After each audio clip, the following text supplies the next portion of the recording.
Chegou atrasado? Culpa é sua, está demitido. No vídeo de hoje vamos falar de psicologia organizacional. Vamos falar um pouco da teoria da atribuição. O que diz a teoria da atribuição? Ela basicamente diz que toda vez que nós observamos um comportamento, a gente vai atribuir ele a uma causa interna ao indivíduo ou externa ao indivíduo.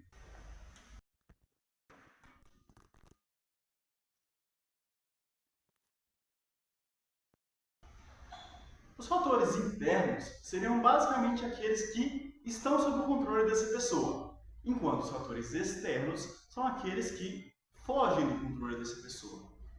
A gente vai classificar os comportamentos como interno ou externo observando três características. Ou a gente tem um comportamento, e esse comportamento vai ter diferentes graus de diferenciação, consenso e consistência. O que seria a diferenciação? É basicamente você observar se esse indivíduo exibiu o mesmo comportamento em situações variadas. Como assim? Eu dou um exemplo de pessoa se atrasando. Olha, um funcionário seu se atrasou para uma reunião às 14h de uma terça-feira. Ele chega atrasado no trabalho todo dia? Será que ele vai fazer um trabalho e também atrasa para te entregar esse trabalho, entregar essa demanda? É basicamente isso o grau de diferenciação. Quanto mais alto o grau de diferenciação, ou seja, quanto mais comportamentos variados para aquela situação esse indivíduo exibe, no nosso exemplo aqui, ele não se atrasa em todos os comportamentos, em todas as situações que ele precisa de exibir esse comportamento. Então, se ele não se atrasa em diferentes situações, não exibe o mesmo comportamento, quer dizer que vai ter uma diferenciação alta. Isso significa que a gente vai tender a atribuir mais a causas externas. Então, olha, se ele exibiu esse comportamento na terça-feira às 14h, pode ser que a filha dele passou mal. Ele precisou de ir buscar ela na escola e por isso ele não chegou a tempo na reunião. Agora, se esse indivíduo exibe baixa diferenciação, ele tem comportamentos parecidos em situações diferentes, a gente tende a atribuir que isso foi de uma causa interna. Ou seja, não fugiu do controle dele. Sempre exibe esse comportamento. Em relação ao consenso, o que seria? Outras pessoas do mesmo grupo exibiram o mesmo comportamento? Então, no caso de atrasar, olha, eu tenho uma reunião com 20 pessoas. E dessas 20 pessoas, 10 se atrasaram. Opa!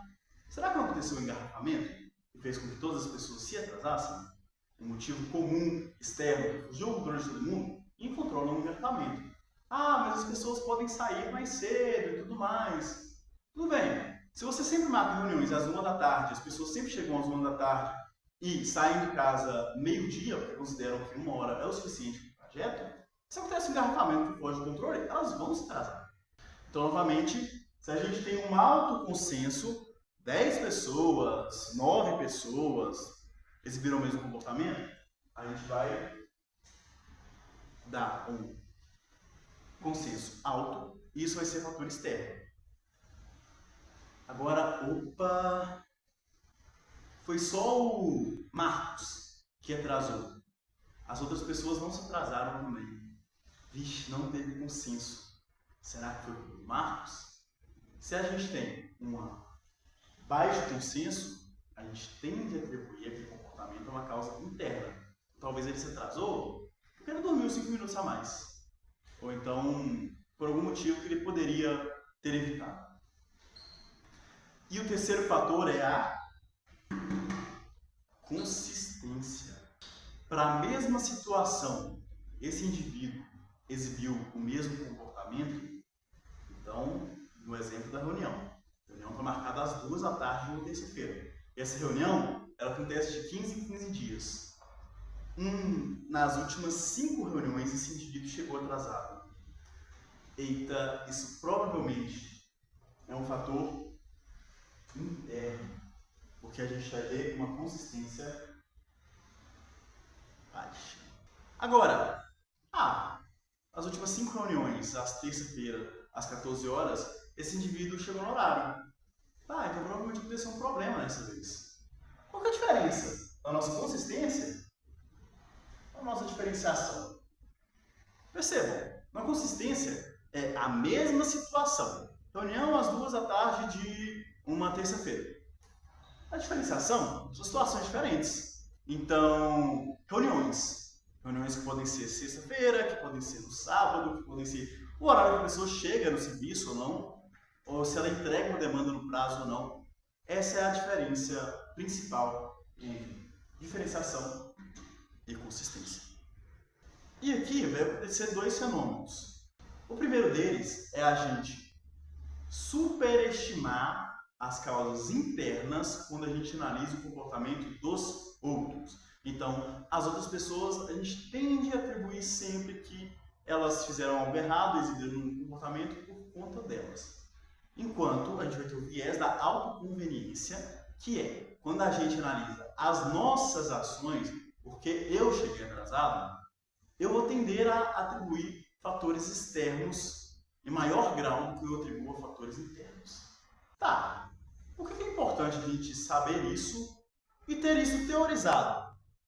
Bom, vamos supor que você seja o chefe do departamento. A sua diretoria falou: não toleramos atrasos nessa empresa, nessa repartição pública, nessa ONG, enfim. O funcionário chegou atrasado. Você vai mesmo demitir ele? Poxa, mas esse funcionário é a primeira vez que ele atrasa. Será que você realmente vai demitir esse funcionário por uma causa que é externa? Ele tem alta diferenciação, ele tem alto consenso e ele tem alta consistência.